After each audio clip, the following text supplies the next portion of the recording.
Ya es de más presentarme, ya yo creo que he compartido con ustedes muchísimas charlas, muchísimos encuentros, retiros, convivencias. Entonces, gracias por invitarme a una charla más, a un tema muy amplio, muy amplio, porque es el misterio de Dios. Jesús Eucaristía es el misterio de Dios. Y este misterio de Dios no lo terminaremos de conocer ni aún en la presencia de Dios al final de nuestra existencia, ¿no? Porque nuestra alma, al ser racional, en la presencia de Dios seguirá descubriendo más e inmiscuyéndose más en el misterio divino.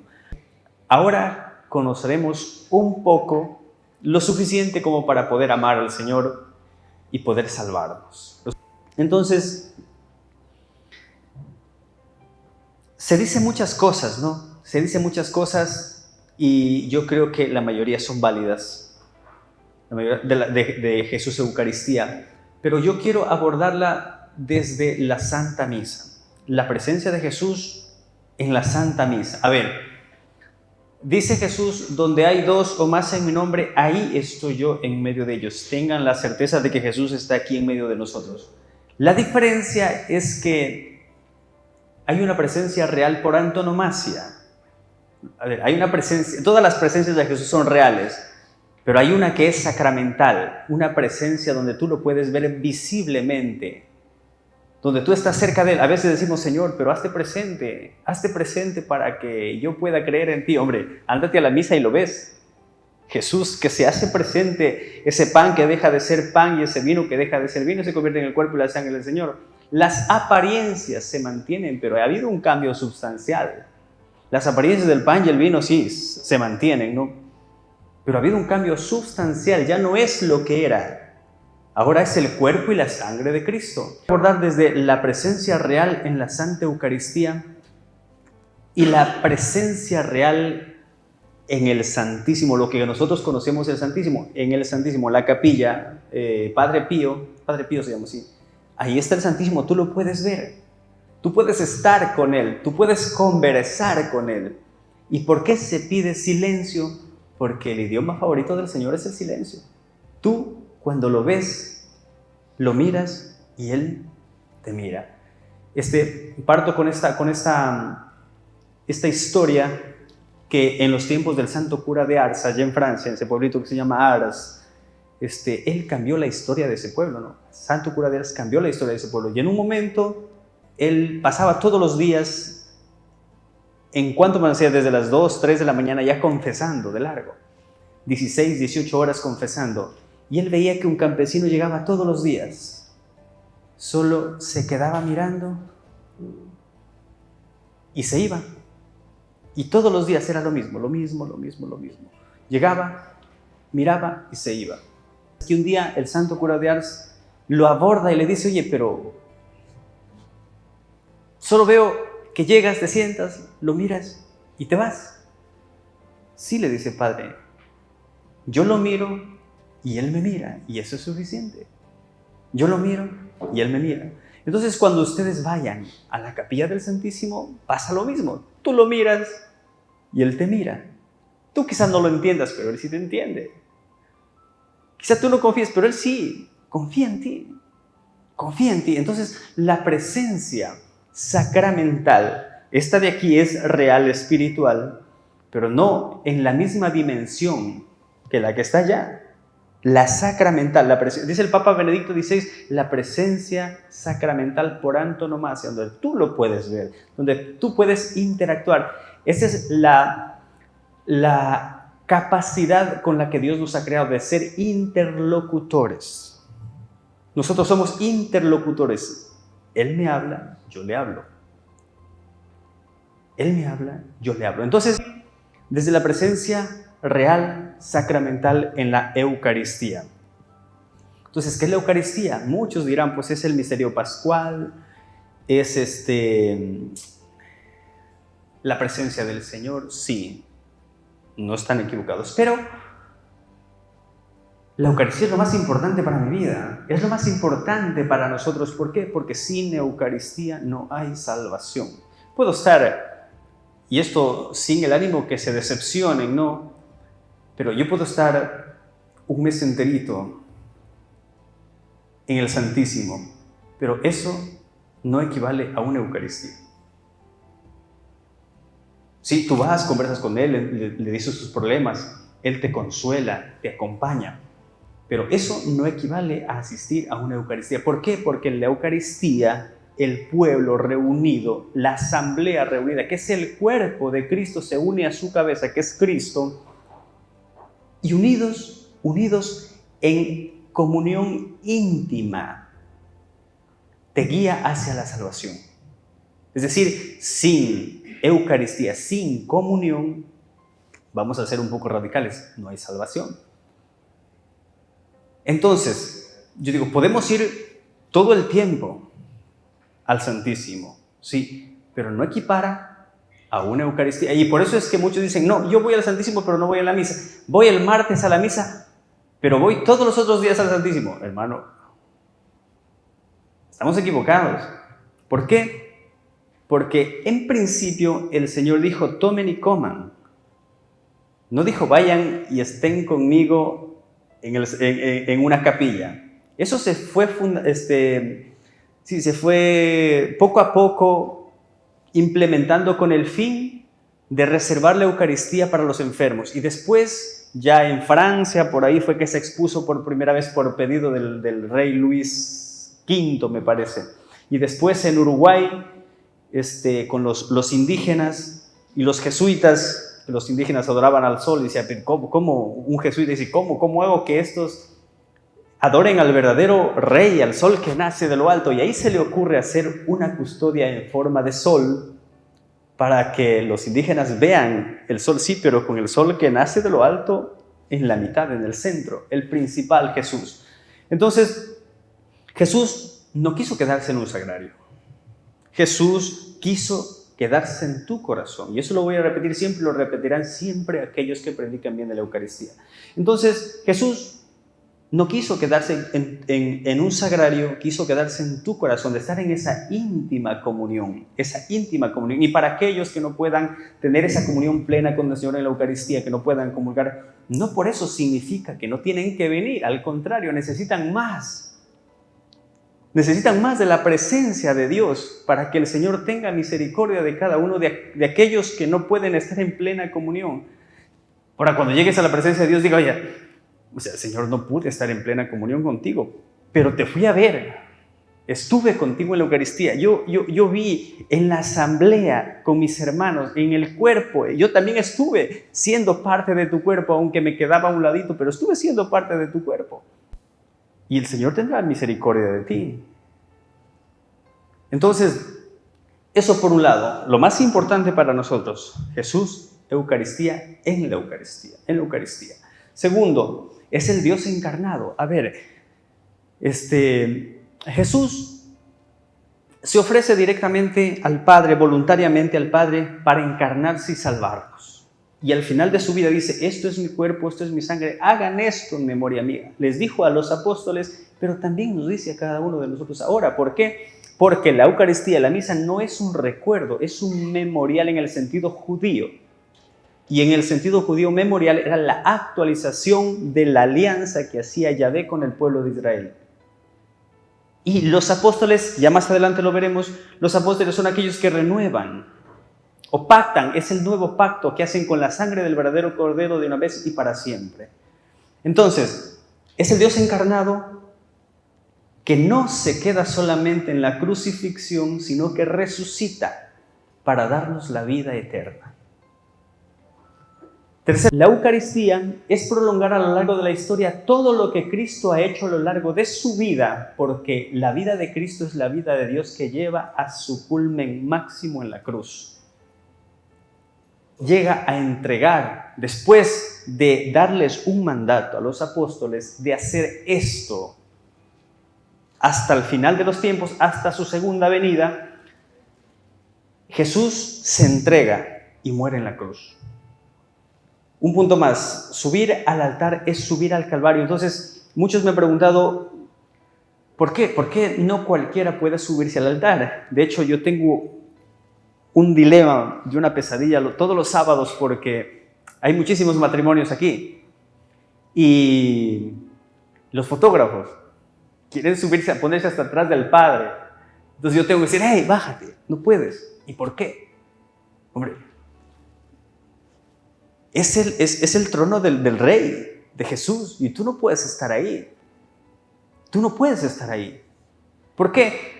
Porque es subir con la cruz, no con la cruz solamente de él, del sacerdote, es subir con la cruz de todos. En representación de todos, el ipse Christi sube a ofrecer nuevamente este sacrificio al Padre para la salvación de cada uno de nosotros y el alivio de los tormentos de cada uno de nosotros. Entonces, en los hombros del ipse Christi, del otro Cristo, que es el sacerdote, se sube por este Calvario, se sube hacia el altar, que es la representación al Calvario, hacia la crucifixión. Más adelante explicaré en qué momento se da la muerte de Jesucristo y en qué momento se renueva la alianza con este Jesús. Entonces eso, subir al altar es subir al Calvario, para que tengan muy presente de que toda la parte del presbiterio necesita muchísimo respeto, muchísimo respeto. Eso. ¿De dónde sale el formato de la misa? A ver, Eucaristía viene de Eucharistos, que es acción de gracias. Acción de gracias. Pero ¿de dónde sale este formato de la acción de gracias en la que nosotros nos unimos en la plena comunión con Dios? Primero que nada, surge con los discípulos de Maús. A ver, si tienen alguna Biblia o el teléfono, busquen ahí Lucas 24, 13, 35. Este es el encuentro que tiene un peregrino desconocido con dos discípulos que se van tristes hacia su pueblo que se llama Maús. Tristes porque el Mesías, el esperado, pues fue un fracaso. El esperado la esperanza de salvación y liberación fue un fracaso. Murió en la cruz. Entonces, se encuentra este peregrino con estos dos discípulos que van hacia Maús y les empieza a explicar. Les dice, oye, tú eres el único peregrino que no sabe qué es lo que ha pasado. Los veía triste y les pregunta, ¿qué les pasó? Dice, tú eres el único que no sabe, enojado, le dice, tú eres el único que no sabes qué es lo que ha pasado. Entonces, ahí Jesús empieza a explicarles la Eucaristía. Lo que ya pasó, ya más adelante les explico, lo que ya pasó el jueves. Tomen y coman, tomen y beban. Entonces, el formato de la misa sale ahí. Dice, les explica la misión del Mesías y empieza a explicarles por dónde, por los profetas, toda la vida la vida del que iba a venir, empezando por los profetas. Empieza a explicarles. ¿Y nosotros qué hacemos al inicio de la misa? Aquí cabe recalcar algo y aclarar algo. Muchos me dicen, oye, ¿y puedo venir todos los días en el momento de la comunión, de lunes a viernes, el momento de la comunión y es válida la misa? Pues sí es válida, pero hombre, que no comulgues del pan de la palabra, es decir, de la revelación, de ese alimento espiritual que es la palabra de Dios, que anunciaba que la liberación iba a venir. Que no comulgues eso, pues es como que comieras la mitad nomás. Es como que comer la mitad. Cuando no escuchas la palabra de Dios, realmente no sabes cómo estás preparado para recibir la comunión. O sea, la palabra de Dios, ¿qué hizo la palabra de Dios o Dios en el Antiguo Testamento? Se fue revelando progresivamente al pueblo de Israel, preparándolo para la venida del Salvador, para la venida, para la llegada de la plenitud de los tiempos. Entonces, ¿qué hace la palabra de Dios, la liturgia de la palabra en la Santa Misa? Prepararte para que el Rey entre a formar parte de tu vida. Entonces, si yo llego solamente a la parte final en donde el Rey entra a formar parte de mi vida, yo soy perdido. ¿Y este desconocido qué hace aquí? ¿Quién es este? ¿Qué hago con este que acaba de entrar en mi vida? ¿Qué hago? O sea, no estás preparado para recibir a Jesús, Eucaristía, la plena comunión con Dios. Entonces, ¿es válido? Pues, ¿qué te puedo decir? Pero si puedes venir a escuchar la misa entera, pues bendito sea Dios. Bendito sea Dios. Plena comunión con Dios. Plena comunión con Dios. Entonces, empezó a explicar. ¿Tienen ya lo que les dije que busquen? ¿Tienen? ¿Alguien lo tiene? A ver, ¿puedes leer? Ahí. Entonces, si ven, empezando por Moisés y los profetas, les empezó a explicar todo lo que se refería a él. En la Eucaristía, ¿qué hacemos? Todo lo que se refiere a nuestro Señor Jesucristo. ¿Por qué en las lecturas leemos Antiguo Testamento, un salmo? Y si es domingo, una lectura del Nuevo Testamento, de las cartas, ya sea de San Pablo o las cartas católicas del Nuevo Testamento. Entonces, ¿por qué? Porque sí, nos va a preparar Dios. Nos va a preparar. El primero es una conversación que hace Dios Padre con cada uno de nosotros. Por eso nosotros decimos palabra de Dios. Entonces, Dios te habla en la primera lectura. Tú respondes con un salmo. Señor, ten misericordia de nosotros.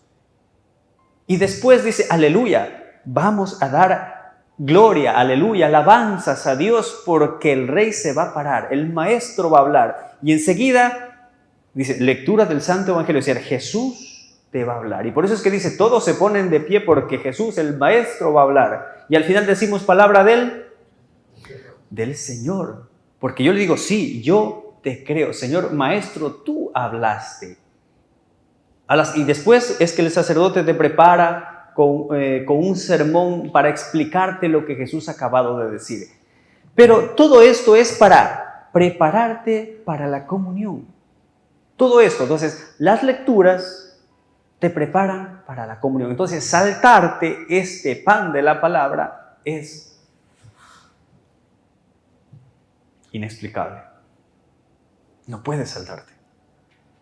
Aunque muchos digan, no, sí, vente a la comunión nomás. No puedes saltar. Y yo cuando voy a dar la comunión a los enfermitos por aquí, yo llevo el pan de la palabra y les hago una celebración de la palabra. ¿Por qué? Porque tengo que darle las dos cosas, el pan de la palabra y la comunión. El pan, la palabra de Dios y el cuerpo de Cristo. Tengo que darles todo completo. No puedo darles solo el postre, porque te quedas con hambre. Entonces, pero aquí hay algo importantísimo. Jesús les explica lo que pasa en la Eucaristía. Les explica la palabra de Dios y todo lo que se refería a Él. Ellos no se dan cuenta. Son como sonámbulos que van por la vida decepcionados porque el Señor los ha defraudado, los ha decepcionado. Entonces, ¿pero qué pasa? En la Eucaristía se parte el pan y se lo comparte. Entonces, estos discípulos que estaban decepcionados cuando Jesús parte el pan, da gracias primero, da gracias, parte el pan, lo reconocen, se les abren los ojos. Ahí está la estructura de la Eucaristía. Pan de la palabra y el cuerpo de Cristo. Entonces, lo reconocieron al partir el pan. Al final, ¿ya? ¿Reconocieron al partir? ¿O es urgente la pregunta? ¿Ya? Entonces, lo reconocieron al partir el pan. Pero aquí hay algo importantísimo, algo importantísimo. Reconocen quién es y se levantan y se van. Se van. Y cuando yo estudiaba Biblia, el padre nos decía, mira, es que cuando nosotros llegamos a un punto de nuestra vida, cuando no encontramos respuestas a nada en la vida, tienes que hacer lo que les dijo Jesús a los discípulos de Emaús. Vayan a Galilea. Vayan a donde empezaron. Vayan al inicio. Entonces, ¿qué tienen que hacer cuando hay muchos problemas en la vida? Empezar de nuevo. Y por eso es el lema del padre Raniero. Volvamos a empezar. Volvamos a empezar, porque eso es lo que les dijo Jesús. Vayan a donde yo comencé, donde me conocieron, ahí me verán otra vez. Vayan y anuncien a los apóstoles, a los discípulos, que yo he resucitado. Vayan de nuevo ahí. Eso les dice Jesús. Entonces la misma enseñanza es para nosotros. Oye, ¿algún día confiaste tanto en este Señor y ahora te has decepcionado de Él? Vuelve a confiar en Él. Vuelve a confiar en Él. Volvamos nuevamente a donde nuestra fe empezó. Entonces, eso. Y ellos dicen que no esperaron. Salieron a dar a conocer a Jesús. Entonces, esa es la misión de nosotros también. Ahora que tú volviste a empezar, encontraste nuevamente la comunión y la amistad con Él, tienes que irlo a dar a conocer, no te lo puedes quedar para ti. O sea, yo soy feliz, chévere, porque yo me he encontrado con el Señor. Sí, pero esa felicidad no te la puedes quedar para ti solo.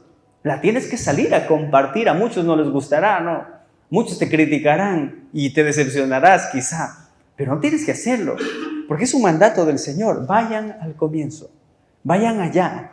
Y tú y yo somos encargados de llevarlos allá, a encontrarse con Jesús, a todos aquellos que están decepcionados de Jesús porque no ven resultados. Tienen que traerlos acá. Y muchos de los que estamos aquí quizás también nos han traído, ¿no? Andábamos por la vida decepcionados, despistados, tristes, llorando. ¿Por qué? Porque el Señor nos decepcionó. Y alguien nos dijo, oye, volvamos nuevamente y mira el camino que estamos llevando ahora. Quizá antes no tenía tanto sentido, hoy tiene un poco más de sentido y seguirá teniendo más sentido en la medida que tú te acerques más al Señor. De lo contrario, lamento, voy a decepcionarte, tú solo no puedes. Tú solo no puedes.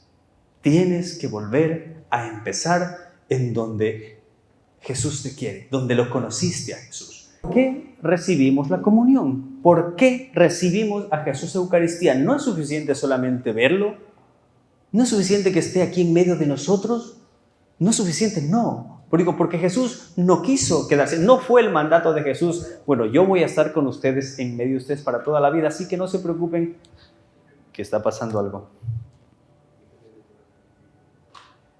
Ahí está, el chamuco. ¿Ve? Ahí. Ya, entonces Jesús dijo, tomen y coman, y hagan esto en memoria mía. Ese fue el mandato principal, tomen y coman. Entonces, ¿por qué recibimos la comunión? Porque no todo termina con la muerte de Jesús y la encarnación del Hijo de Dios. Hubiese sido un fracaso si Cristo no resucita, es en vana nuestra fe. Es decir, si Cristo no resucita, o sea, todo se queda con la muerte y todo se acaba. Entonces, ¿por qué nosotros comulgamos? Porque estamos siguiendo los pasos de alguien que resucitó y está delante de nosotros a la derecha del Padre, esperando que nosotros vayamos al encuentro con Él, al encuentro definitivo con Él. ¿Por qué nosotros comulgamos? Porque queremos encontrar la salvación. Porque queremos salvarnos, por eso comulgamos. Y recibimos la comunión porque en la medida que estemos más íntimamente ligados al Señor, en la medida que estemos, esto llévenselo clarito, en la medida que estemos más íntimamente unidos con Dios, más feliz seremos en la eternidad. La salvación es la causa última, pero no porque sea última tengo que dejarla para el final. Tengo que empezar a saborearla desde ya. No, pero es que yo sufro tanto, en mi vida hay tantos problemas. Sí, la salvación no es una cosa que te va a causar felicidad toda la vida. No es que tú vas a estar lleno de un gozo así que va a ser imperturbable. No, que a pesar de esa perturbación tú vas a encontrar paz y tranquilidad. Esa es la salvación. Hay un seminarista que se encontró conmigo y dice, oye, no voy a volver al seminario porque no le encuentro sentido. No le encuentro sentido. Y yo le digo, ¿por qué no le encuentro sentido? Es que hay muchas cosas que no me gustan. ¿Y ustedes creen que el querer siempre es la voluntad de Dios? ¿Mi querer siempre es la voluntad de Dios? No, mi querer no siempre es la voluntad de Dios. A veces queremos hacer, pero el Señor más está en el hacer. Tienes que hacerlo. ¿Por qué? Yo tampoco quiero irme a trabajar, yo tampoco quiero levantarme a las 5 de la mañana a orar, yo tampoco quiero irme al colegio, sus hijos. ¿Cuántos de ustedes han luchado por levantarlos de mañana? Que vayan, muévete, levántate ya. Nosotros mismos, ¿cuántas veces luchamos? Hasta faltamos, nos hicimos los enfermos. ¿Por qué? Por ir al colegio. No queríamos, pero nos hacía bien. Entonces, a veces nuestro querer, no siempre nuestro querer es la voluntad de Dios. No. A veces, no. Sí, a veces la voluntad de Dios sí engendra dolor y sufrimiento. La voluntad de Dios engendra dolor y sufrimiento porque Dios permite muchas cosas en nuestra vida. ¿Para qué? Para rescatarnos de donde nosotros estamos. Y yo saco esto de una charla que dio el padre Andrés Ulloa en el retiro. Dijo, mira, Dios se vale de cualquier cosa para sacarte de donde estás. Dios se vale de cualquier cosa. Y un testimonio que hubo al final dijo, yo entendí en esa frase que Dios me quería aquí. ¿Por qué? Porque el Padre dijo, Dios puede hacerte quebrar tu empresa para sacarte de donde estás y salvar tu alma, porque a Dios le interesa tu alma. Y este señor dijo, sí, es verdad, y yo quebré, porque me alejé de Dios. O sea, estuve bonito, bien cerca de Dios, después como que ya empecé a tener bastante éxito, me alejé de Dios y quebró mi empresa, y yo le empecé a reclamar a Dios todo. ¿Por qué? ¿Por qué? ¿Y por qué? Y aquí vengo a entender por qué. Porque mi alma se estaba perdiendo. Y Dios se vale de cualquier cosa para sacarte, aunque sea de las mechas. Lo que hizo con Pedro, no, sálvame Señor, y estaba a la punta de la mano, el agua le llegaba al cuello. Y ahí le dio la mano. Se vale de cualquier cosa para salvar tu alma. Se vale de cualquier cosa. Entonces, ¿por qué recibir la comunión? Porque queremos salvación. Por la salvación, no hay otra. No hay otra. Y si queremos encontrar otra respuesta, pues lamento, pues no hay. Dios te quiere salvar. O sea, si no crees que hay algo más grande que eso, pues te quiere salvar. Te quiere que estés con Él, feliz, gozando de la felicidad eterna de Dios. Eso es lo que quiere. Y por eso es que Jesús dijo, hagan esto en memoria mía. Tomen mi cuerpo, que será entregado para la salvación de todos. Bueno, después se cambió por muchos. Pero en principio dice de todos, para la salvación de todos, pero no todos aceptamos salvarnos. Eso, entonces, 4 cosas que hay que resaltar aquí. Primero, la Eucaristía es caminar junto a Jesús. Entonces, ¿qué hicieron los discípulos de Emaús? Caminaron junto a Jesús, aunque decepcionados, reclamando, perplejos, porque no sabían qué era lo que había pasado. Bueno, sí sabían, pero no entendían qué era lo que había pasado. Entonces caminaban junto a Jesús hasta que al final lo reconocieron al partir el pan. Nosotros, ¿cuál es también una de las cosas que tenemos que hacer? Caminar junto a Jesús. Caminar junto a Jesús. Ok, estamos en la Eucaristía y yo creo que los varones de San José les invitan a caminar junto a Jesús en el Santísimo Sacramento del altar. A complementar su unión íntima con Dios desde la Eucaristía al Santísimo Sacramento del altar, porque es la misma presencia, ¿no? Es el mismo Jesús visible, sensible, que está en el altar, que se consagra, que se hace cuerpo y sangre de Cristo en el altar, es el mismo que está allá en la custodia, es el mismo, solamente que allá solo lo ves y hablas con Él. Acá lo comulgas. Allá está en tus ojos, acá está en tu corazón. Y eso es lo que quiere Jesús, estar en tu corazón. Pero lo complementas, Él me mira y yo lo miro. Entonces, Jesús Eucaristía quiere caminar junto a ti, así como los discípulos de Emaús. Segundo, partir el pan y el compartir. La Eucaristía. La Eucaristía. El partir el pan. Tomen y coman. Toman y beban. Al partir el pan y el compartir la cena pascual, que es la Eucaristía. La Eucaristía. Entonces, no podemos menospreciar la Eucaristía y ponerle más realce a otra cosa, ¿no? No estoy diciendo que no vengan al Santísimo, cuidado. Jesús quiere compañía también, quiere que tú estés ahí. Lo que yo decía, hombre, si tú no puedes estar en plena comunión con Dios en la Eucaristía, pero no por eso quiere que te alejes, al contrario, quiere que estés más cerca de Él, quiere que estés más cerca de Él. Entonces, el anuncio, los discípulos lo reconocen y dejan todo y van a anunciarlo. Entonces, la pregunta para nosotros, oye, si nosotros los católicos, lo más importante es Jesús, Eucaristía, es la Eucaristía, ¿a quién le compartes esto como mandato del Señor? ¿A quién? ¿A quién invitas? ¿A quién invitas? Yo doy clases en el colegio Nobel, Vía la Costa. Ya llevo como 5 meses o 4 meses y algo más. La segunda clase yo no quería volver ni loco. No quería volver ni loco. ¿Por qué? Porque todos me atacaban. O sea, dice, tú que eres un hombre de Dios y vienes en esa camionetota, pero no es mía, es de la parroquia. tú, ¿por qué te vistes así? Se supone que tienen que ser pobres. ¿Y qué quieres, que venga desnudo o qué? O sea, la dignidad no está en el tipo de pobreza que tú entiendes. O sea, Jesús dice que estaba vestido con un traje elegante. Elegante. ¿Por qué? Porque a Dios hay que darle lo mejor. Imagínate yo todo roído, descosido, mal vestido, despeinado. ¿Qué imagen de Jesús doy? No significa que por eso no pueda ir a abrazar al pobre. Claro que sí. Entonces, en el colegio me decían, no te creemos. Un chico se levantó y dijo, mira, tu materia no me interesa. No me importa. Yo no creo que tu materia es importante. Yo creo que mejor deberían dejarnos en paz. Y hay una chica feminista al extremo, o sea, de esas que tú la ves y dices, Señor, ¿cómo se desfiguró tu creación? ¿No? Tú la ves y quieres salir corriendo porque te queda mirando con un odio. Entonces, la semana pasada se confesó la chica.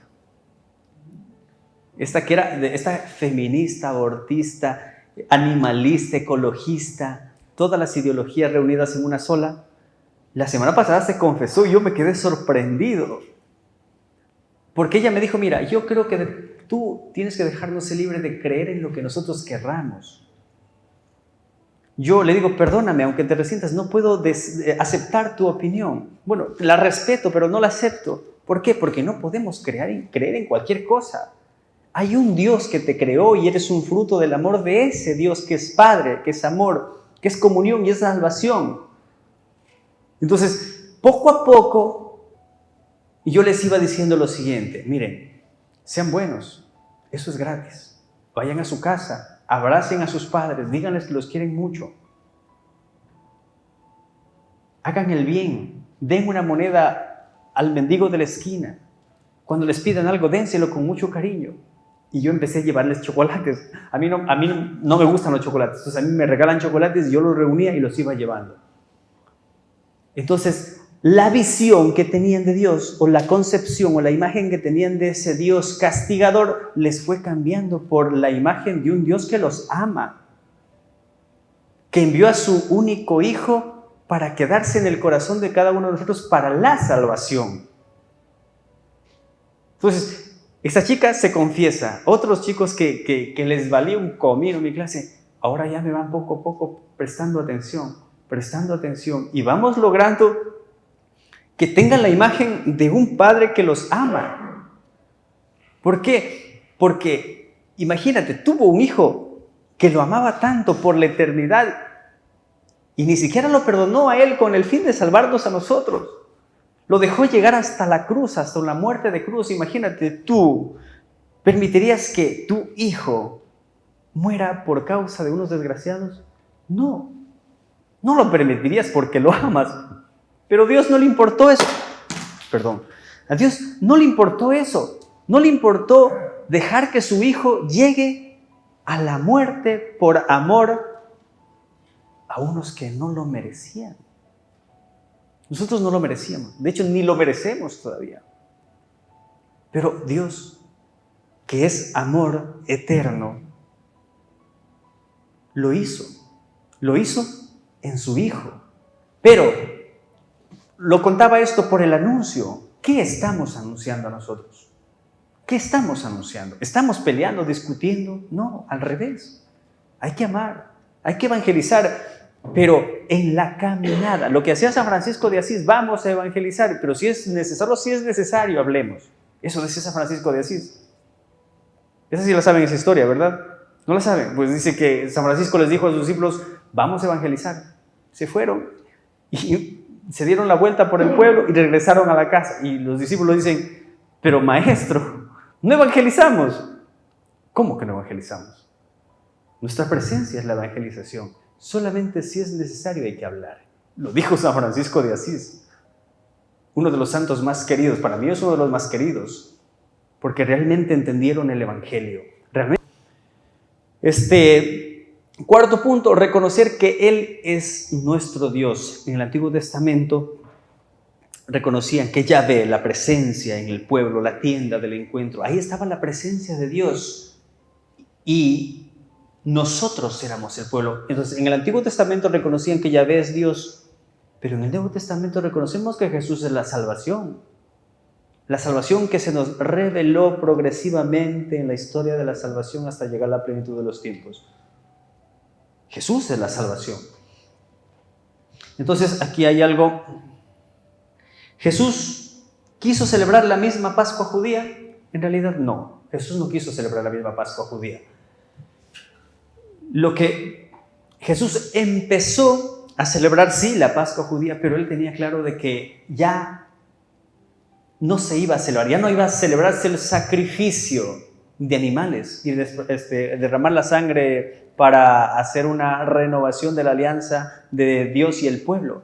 Ya no era necesario. ¿Por qué? Porque el Cordero de Dios, el que Juan dijo, este es el Cordero de Dios que quita el pecado del mundo. Este es el Cordero de Dios. La sangre de este Cordero iba a ser la que se derrame una vez y de manera definitiva, sellando la nueva alianza de una vez para siempre.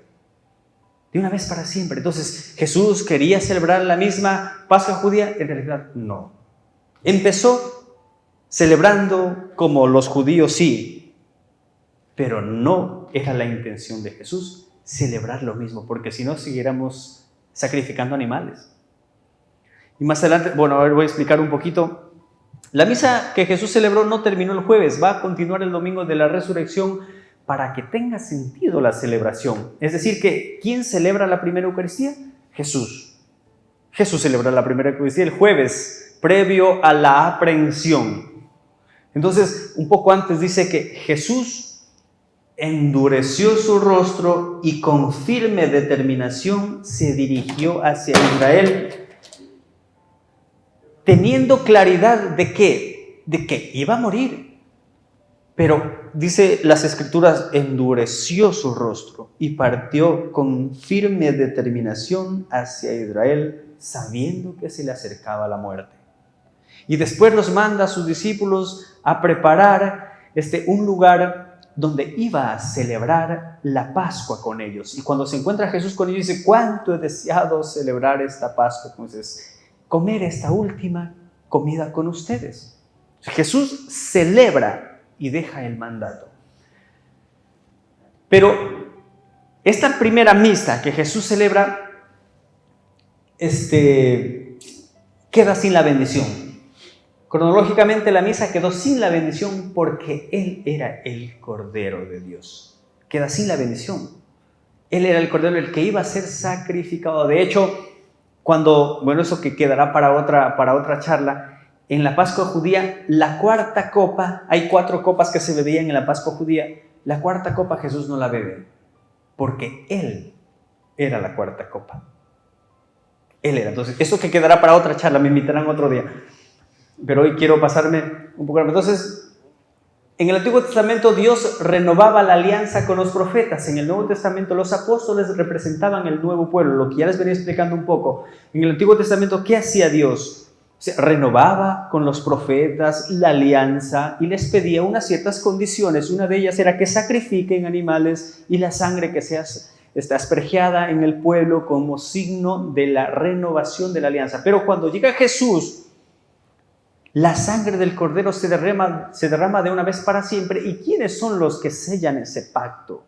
Son los apóstoles. Los apóstoles son aquellos que sellan, realizan el nuevo pacto de una vez para siempre. Y nosotros estamos viviendo en cada Eucaristía que la misma alianza que sellaron los apóstoles. Vivimos y la renovamos constantemente. Se actualiza esta alianza constantemente. Por eso habla del memorial, la actualización, lo que celebraban los judíos, la actualización de la intervención de Dios en la salvación del pueblo. ¿Y nosotros qué celebramos? La pasión, muerte y resurrección del Señor en cada Eucaristía. La renovación constante de la alianza, la actualización del misterio pascual de Cristo. De ahí que la misa es una misión. ¿Por qué?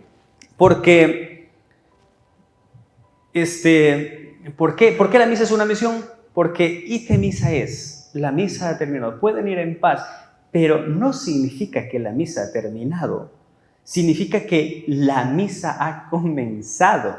¿Por qué? Porque ¿qué dice San Alberto Hurtado? Mi vida es la misa y la misa es mi vida prolongada. No, al revés, la misa es mi vida y mi vida es una misa prolongada. La misa es mi vida y mi vida es una misa prolongada. Significa que yo saliendo de encontrarme con el Señor y de estar en esa plena unión, esa unión perfecta con Dios, con la Trinidad, tengo que salir ¿a qué? A anunciar todas las maravillas que acabo de celebrar y vivir. Es lo que tengo que hacer. Sí, hermanos, los que no vienen a la misa, lo que se pierden. O sea, las maravillas que se acaba de vivir, las maravillas que acabo de celebrar. De hecho, la Eucaristía es disfrutar anticipadamente del reino de los cielos. O sea, ¿y quién no quiere vivir anticipadamente el reino de los cielos? Todos quisiéramos vivir, ¿no? Pero todos vengan a misa. Vengan a misa y ahí podrán disfrutar. Al inicio no le encontrarán sentido, hombre, pero después te hace falta. Te hace falta. Nosotros tenemos que asistir a misa todos los días. Y en alguna ocasión, por algún viaje, no podemos asistir a la misa por algún viaje. Por ejemplo, yo cuando me voy a mi casa tengo que viajar 2 días. Entonces, y en el camino no voy a encontrarme una misa. O a veces los tiempos no me coordinan o no coinciden. Entonces llego después de la misa y no puedo asistir. Y me siento, o sea, siento que algo me falta. Siento que algo me falta de verdad.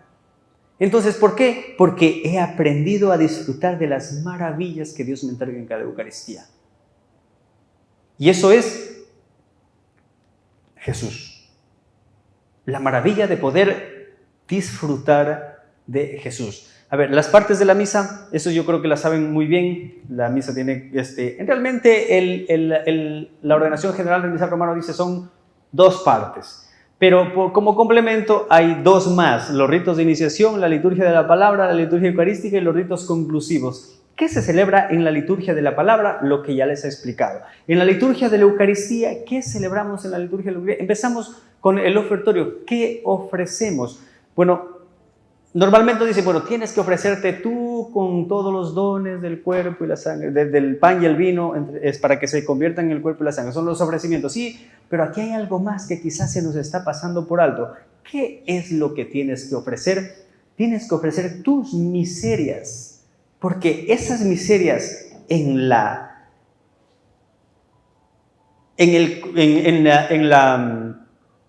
consagración se convierten en bendiciones para ti, estas miserias. Entonces, a veces yo vengo a la misa, ofrezco mi familia, todo, pero yo me olvido de entregar mis miserias y me voy con mis miserias a la casa.